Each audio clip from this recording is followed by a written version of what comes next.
Chapter 6. In that one slight motion, I see the end of hope, the beginning of destruction of everything I hold dear in the world. I can't guess what form of punishment, I can't guess what form my punishment will take, how wide the net will be cast, but when it's finished, there will most likely be nothing left. So you would think at this moment I would be in utter despair. Here's what's strange.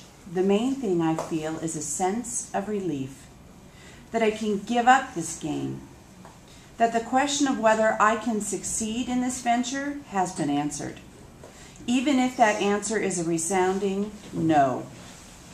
If desperate times call for desperate measures, then I am free to act as desperately as I wish. Only not here, not quite yet. It's essential to go back to District 12, because the main part of my plan will include my mother and my sister, Gail and his family, and PETA, if I can get him to come with us. I add Hamish to the list. These are the people I must take with me when I escape into the wild. How will I convince them where we will go in the dead of winter? What it will take to evade capture are unanswered questions. But at least now I know what I must do. So instead of crumpling to the ground and weeping, I find myself standing up straighter and with more confidence. With more confidence than I've had in weeks. My smile, while somewhat insane, is not forced. And when President Snow silences the audience and says, "What do you think about us throwing him a wedding right here in the Capitol?" I pull off, girl almost catatonic with joy, without a hitch. Caesar Fleckerman asks if the president has a date in mind. "Oh, before we set a date, we better clear it with Katniss's mother," says the president. The audience gives him a big laugh, and the president puts his arm around me. "Maybe, if the whole country puts its mind to it, we can get you married before you're 30.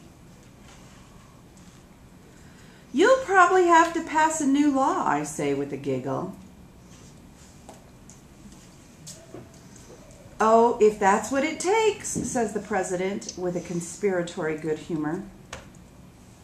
Oh, what fun we two have together. The party held in the banquet room of President Snow Mansion has no equal. 40-foot ceilings have been transformed into a night sky. The stars look exactly as they do at home. I suppose they look the same from the Capitol. But who would know? There's always too much light from the city to see the stars here. About halfway between the floor and the ceiling, musicians float on what looks like puffy white clouds. But I can't see what holds them aloft. Traditional dining tables have been replaced by innumerable stuffed sofas and chairs.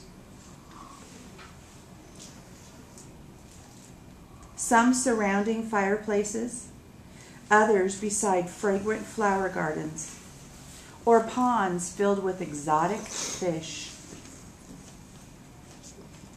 so that people can eat and drink and do whatever they please in the utmost comfort.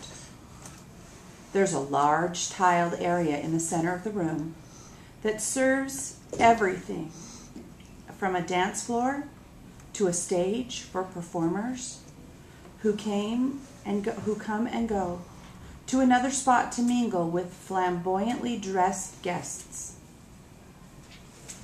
But the real star of the evening is the food. Tables laden with delicacies line the walls.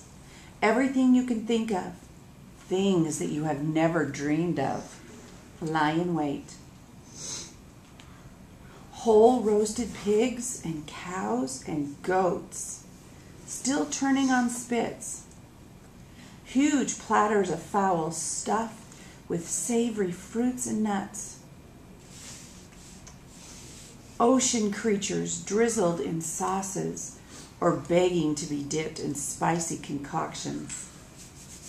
Countless cheeses, breads, vegetables, sweets, waterfalls of wine, streams of spirits that flicker with flame. Oh. My appetite has returned with my desire to fight back. After weeks of feeling too worried to eat, I'm famished. I want to taste everything in the room, I tell Peter. I can see him trying to read my expression, to figure out my transformation. But since he didn't know that President Snow thinks I have failed, he can only assume that I think we have succeeded. Perhaps even that I have had some genuine happiness at our engagement. His eyes reflect puzzlement, but only briefly, because we're on camera. Then you'd better pace yourself, he says.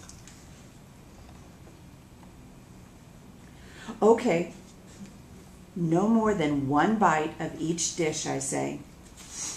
My resolve is almost immediately broken at the first table, which has 20 or so soups.